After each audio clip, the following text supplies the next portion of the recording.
Hey guys, my name is Ankita Nandi. Welcome back to my channel. So in this video, I will give you a review of a book. So this is my first book review video in this channel. I hope you will like this, and if you like this, please let me know in the comment section how you like this. And if you are new to my channel, please subscribe the channel and hit the bell icon to get more reviews of the book and to get the discussions about English literature. So let's start today's video. So today I will give you the review of the book That Long Silence by Shashi Deshpande. So for this book, Shashi Deshpande got Sahitya Academy Award. This is one of my most favorite book from Indian English literature. In this book, Shashi Deshpande very well portrays the suffering and the struggle of a Indian woman in day-to-day life. So the protagonist of the novel is Jaya, who is a educated middle-class woman and who wanted to be a writer. From childhood, she had her own identity, her own individuality. She used to ask questions at everything. Once her grandmother says to her that she feels sorry for the person who will be her husband. So she asks why. She says she asks questions at everything. What husband can be okay with such wife? So you can understand society's perception about his wife or a woman. They want her to be silent. They want her to not to ask questions at everything, to be submissive. But Joya's father Joya's father supported her always. He used to tell that she is different from other girls. But suddenly Jaya's father died, and after that Jaya started to change. She starts to become silent under the pressure of society, under the pressure of family. So after that we see that Jaya gets married to Mohan, and they starts to live in Bombay. Jaya and Mohan have two children, Rahul and Rati.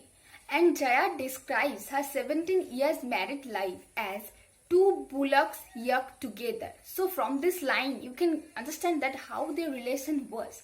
So Jaya says when they get married, they were like strangers. So Jaya thought that first they will know each other, then they will love each other, then the physical intimacy will come. But Mohan took it for granted that as their husband and wife, everything is permissible for him. So all of a sudden, when the physical intimacy came, Jaya became surprised. But eventually she gets habituated with the practice of sex twice a week, with or without her desire, because her desire doesn't matter. She also says one thing here, that she used to feel the togetherness only while having sex with Mohan. Without that, the remaining times she used to feel lonely in spite of being with her, staying with her husband.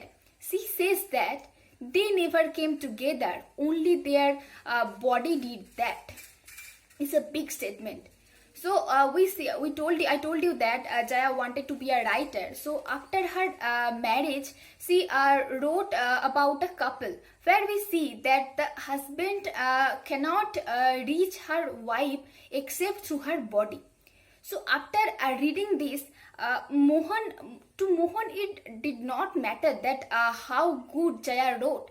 Only thing mattered to him that people might think that the husband is Mohan.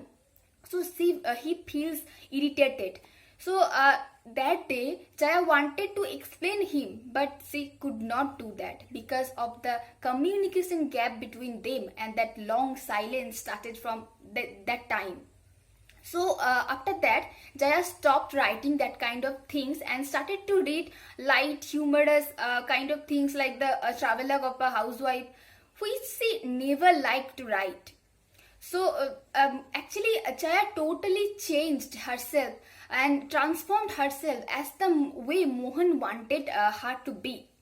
So like this their life was going, but then a thing happened that Mohan gets involved in corruption in his office, and for that he can even be suspended. So Mohan decides that they will leave their Churchgate flat for some days and they will stay in their Dadar flat. Then if the situation will when the situation will be okay, they will come back. So at the time, their son and daughter Rahul and Rati were in a tour with their neighbors. So Joya here says one thing, that when Mohan decides that he will go to the Dadar flat, he takes it for granted that Jaya will follow him. So here Jaya says that she is following him not because he is like the characters Sita and Savitri following their husbands. She is following him because they are two bullocks yoked together. So it will be better if they go in the same direction. It will be difficult. It may cause pain if they want to go to the different direction. So you can understand this. So after that, they come to the Dadar flat, and this Dadar flat was gifted to Jaya by her elder brother.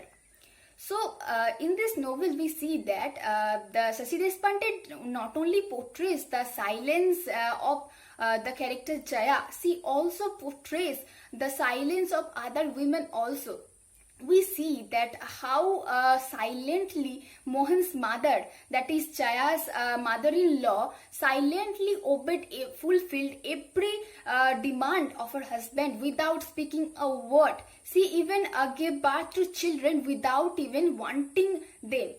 And there are also Jaya's sister-in-law, that is Mohan's sister. She had a tumor in her ovary, and she died because lot of bleeding. But she never spoke about her pain. So we see that the silence of women is everywhere in the society, because society makes them silent. Society wants her to be silent. So under the pressure of the society and the family, women become silent. And in the novel, Shashi Deshpande also portrays the struggle and the suffering and the life of the lower class women also. So while staying in the other flat, we see a conversation between Jaya and her maid Naina.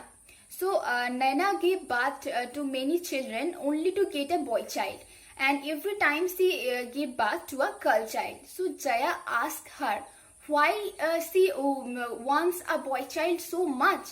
So then the maid Naina said that, why to give birth to a girl child who will suffer the whole life like me because of the men? So you can understand the suffering and the struggle of women is everywhere, from the lower class to the higher class, everywhere in the society. And Naina also says that her husband has told her that if this time she also give birth to a girl child, they will throw her out of the house. So we see in the novel that how women are being cursed because of their dark complexion, because not having baby or giving birth to the girl child, etc. So now let's come back to the Jaya and Mohan story. So while staying in Dadar flat, Mohan tells about his problems to Jaya, and he wants that Jaya will understand his problem and will support her. Jaya understands everything when she listens to Mohan, but she cannot understand what he should tell, because the communication gap has become so much that Jaya has forgot to how to speak of these problems. So Mohan then starts to think that Jaya is avoiding him because he has lost his job, but this is totally misconception. So this communication gap has caused many misconceptions, misunderstandings between Jaya and Mohan. And their relation starts to become worse and worse because of the communication gap. And one day it became worst when they involved in a quarrel, and Mohan left house and did not come back for some days. So at that time, Jaya becomes tense, depressed, frustrated, physically ill, and she cannot understand what she should do now. And he starts to think that if Mohan doesn't come back, what will happen to her? Because she has lost her identity, her own individuality. Totally in these 7 years of marriage, her whole life revolves around Mohan's life. The whole day she does the works, like for making food for them, her husbands, and the children and making washing their clothes, sending them schools, this kind of things. And remember one thing, that when I see the communication gap, it does not mean that Mohan and Jaya does not talk to each other. They talk, but communication, they talk in the everyday basis, like any other housewife. But communication gap means that Jaya cannot talk about her own feelings, her own desires, her kind of what she wants to say. She cannot speak this kind of things, and this is meant by the word communication gap. So in the time when Mohan left the house, in the time another thing happened, that is their son Rahul, who were in a tour with the neighbors, he ran away from them, and this starts to find him everywhere, and they cannot find him. But finally they come to know that Rahul has run away to the Rahul has gone to Mohan's brother's house, and then Mohan's brother takes him to the other flat where Jaya was.